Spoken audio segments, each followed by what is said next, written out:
Take this fine, powdery dirt and cover them up.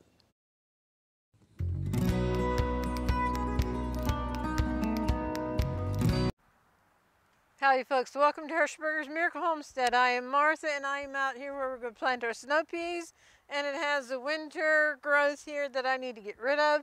I need to prepare the containers for it. So I'm going to go ahead and jump in and get started. Talk as we go. These containers, it's like the 4th year that we're using them, and some of them are getting brittle. If they aren't moved, why, they'll be fine, but if you move them, some of them will want to be breaking. So I want to dump the water that would collect down there for the reservoir from the rainwater and stuff, and I'm just going to tip it to get rid. Yep, there it came off. I might not be tipping it.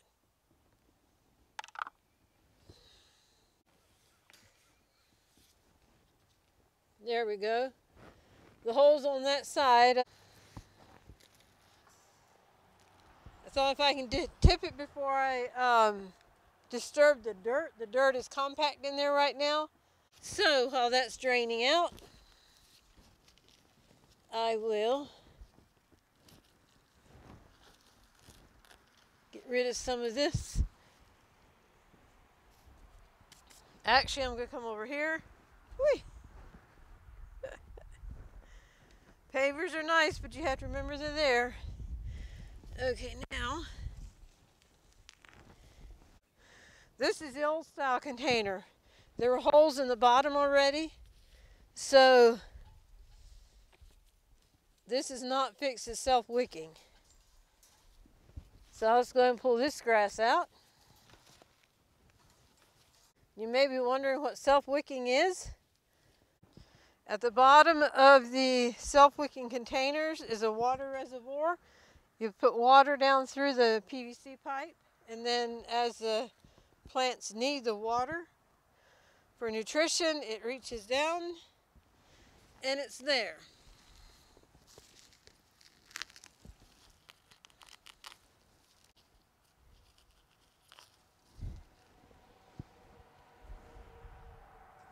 And I do have a video on making the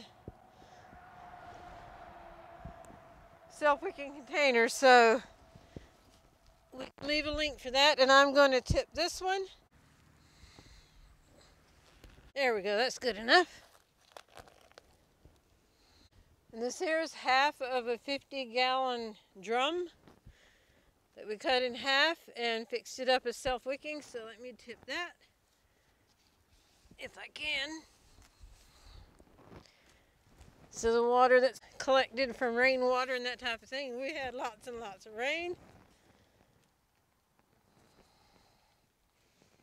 Oh, the dirt's starting to move, so maybe I'll just hold this and pull grass at the same time.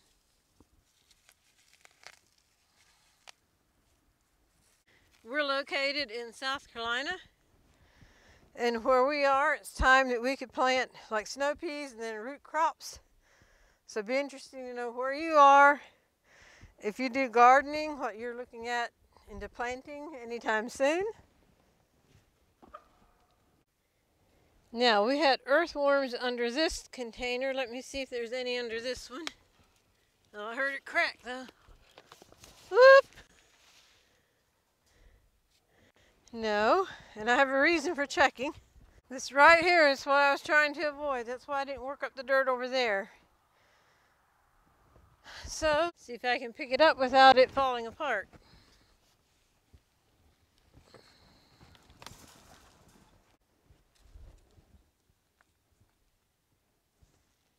I don't see any worms in here. In amending the soil, getting it ready for the new bed, another homesteading channel we watch, they say if you pour boiling water in your soil, that boiling water kills any of the larvae that's in your dirt, enemies to your garden. All right, I had brought a shovel along out to help loosen up the soil, so I'll just use a shovel to shovel the dirt back in.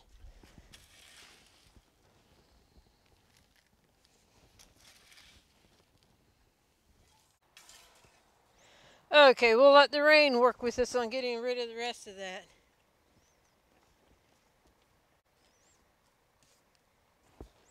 I have water on the stove now in the house to pour into that.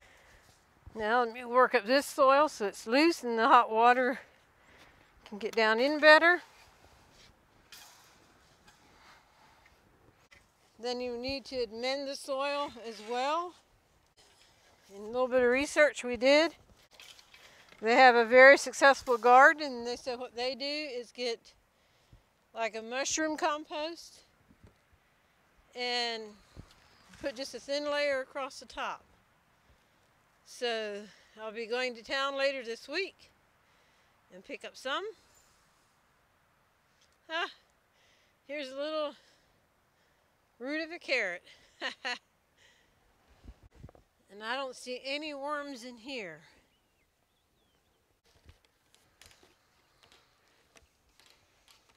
That should be all right. I can just work from that side.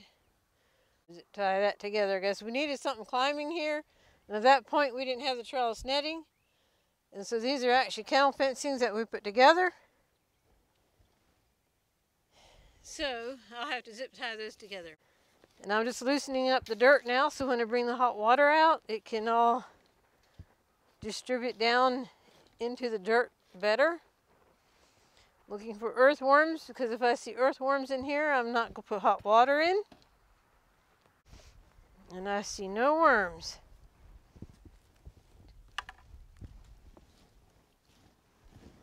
We do have more soil here we can add to this.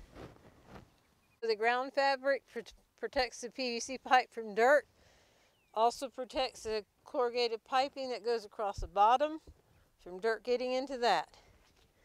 So, okay, we're ready for the hot water.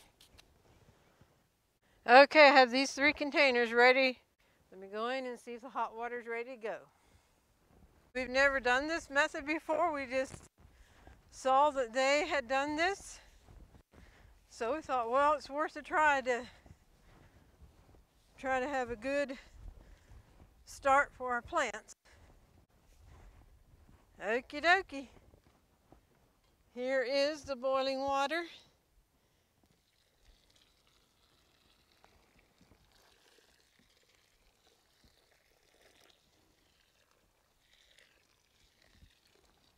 We could put, well, it was about a 3/4 kettle full. I had a ways to carry it, and I was not going to break my back trying to get it here. I brought paper towel on to set it on.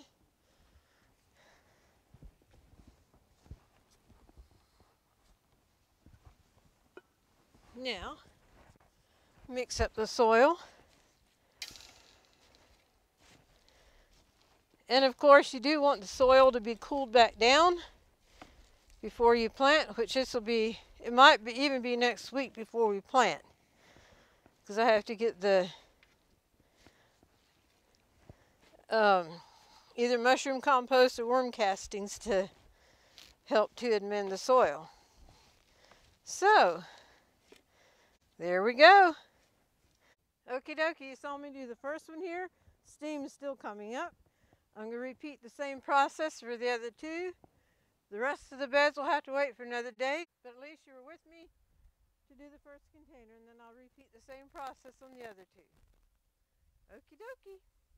Yeah, I am out here in our little garden spot again, and this time I'll actually be planting the snow peas. This is 3 containers we have designated for snow peas, because then they can climb. So I brought some mushroom compost here with nutrients and all that was taken out of the dirt for last year's growth. Mushroom compost is a good thing to add to amend the soil.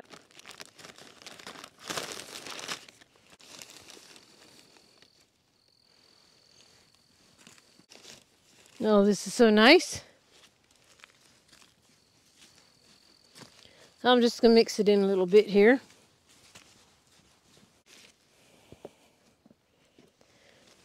Loosen this up a little bit.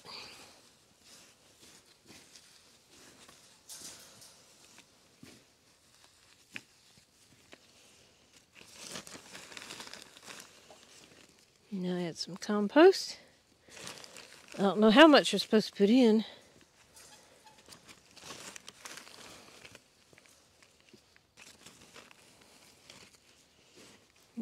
Give this a little mix together.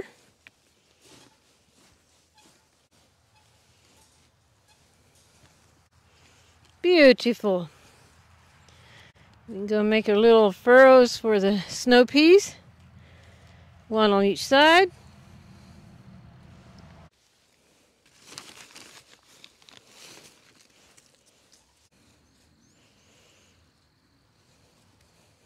Last year we had a squash plant here that did very well. Of course, we won't be planting the squash right now. I just thought I'd go and put that in there since the bag is open. The rest of this I'll put back here where the sweet potatoes will be going then. Okay, I'm going to drain the water off. Hopefully we won't lose any peas. By soaking them, it should give them a head start for sprouting. Oh yes, they have definitely swollen since I put them in soak.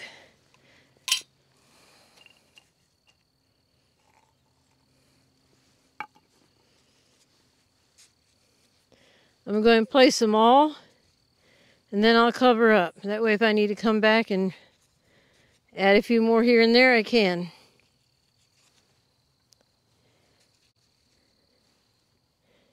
I learned the hard way not to plant so terrible thick, but follow near the instructions, 1 to 2 inches.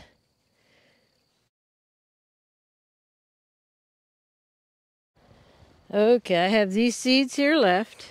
I'll just do a little row here in the middle.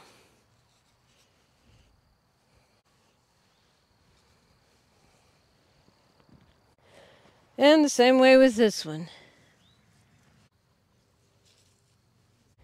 Now we'll come through and cover them up.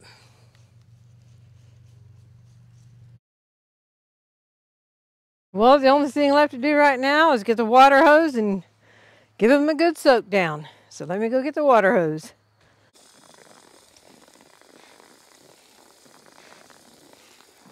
According to what I've heard about the weather, this weekend's supposed to be quite a bit of rain. So that will be a good deal for these peas.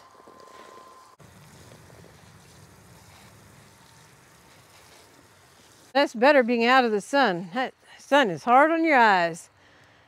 Okay, planting to germination is 7 to 10 days.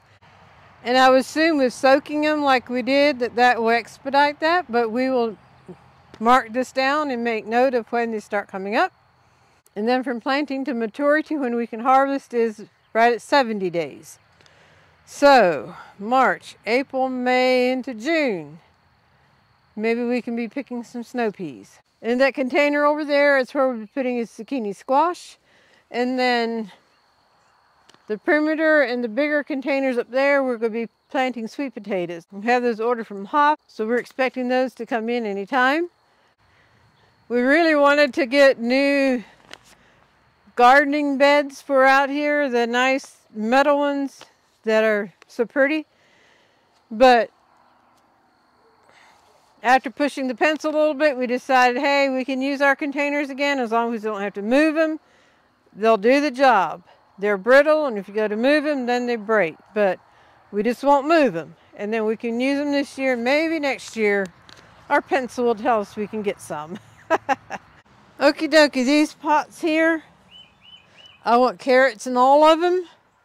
So I am going to prepare it, work with the dirt a little bit, put some mushroom compost down, and then plant some carrots. And I think you can see the first 2 containers here. Just going to loosen up the soil. And now this one. We like to have a root vegetable here between the ramp and the porch. So one time I had sweet potatoes in here, and it looked like a jungle till it was all said and done. That was my first experience with sweet potatoes, and I did not realize that they climb like they do. Now we'll mix in some of the mushroom compost. We heard good reviews on it, so hopefully it'll do what it's supposed to. Another time I had lima beans planted in here. And they were also climbers. But we got a good harvest from them, but it was like coming through a jungle to pick the limas. Okay, and I'm going to repeat the same thing for the other containers here. We have a small one here. You might wonder about the PVC pipe if this is your first time with us. These were built as self-wicking containers. And through corrugated piping, we have a water reservoir on the bottom. PVC pipe that you can get the water down to it. And we also have a video on how we assembled it, because you have to use ground fabric, and then also here it is cut straight. And I think I can pull it out and put it back in. On the bottom it's cut at an angle so the water can get on down. If it's cut straight, then it sits straight on the bottom. Now, mushroom compost.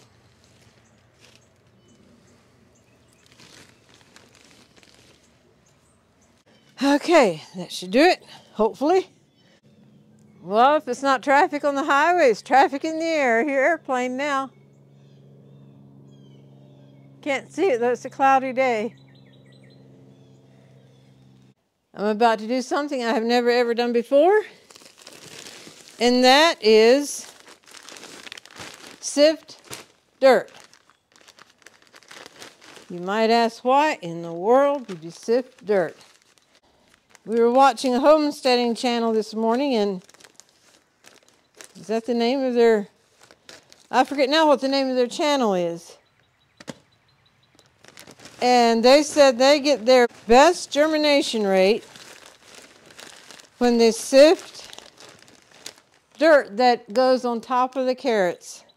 That's just a fine powdery dirt, and that creates a much easier rise for the seeds.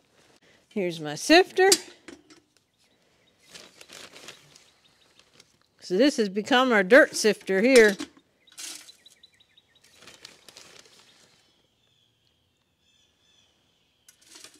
Now this bag was just open and it didn't have any holes in, so the dirt is dry. Oh yes, it's coming.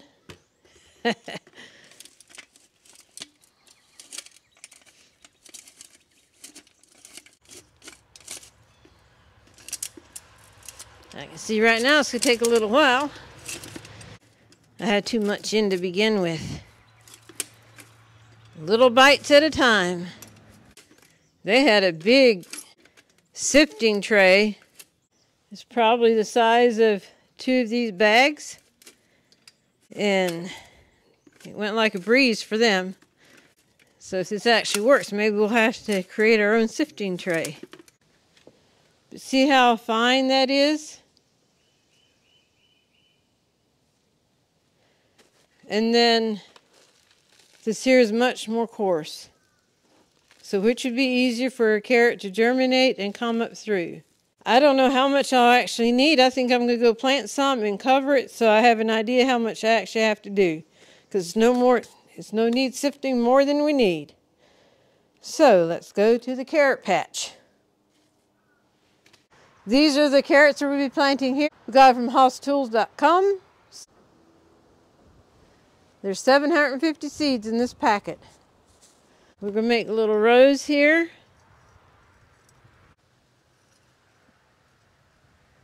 And now comes the fun of dealing with these teeny tiny carrots, and I hope the wind doesn't blow them away. Okay, I'll just run them through my finger. Get them in there.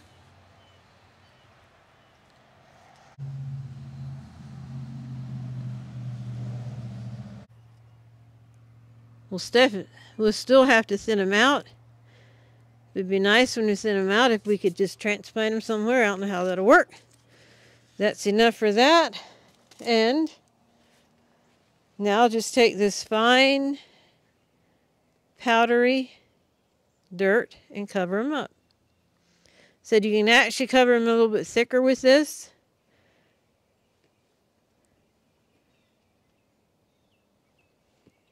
I would say thicker.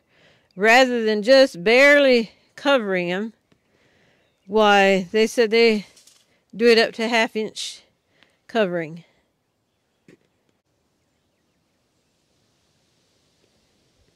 Okay. I am anxious to see how this will work. Okay. On to the next pot. We're going to just repeat the process on down.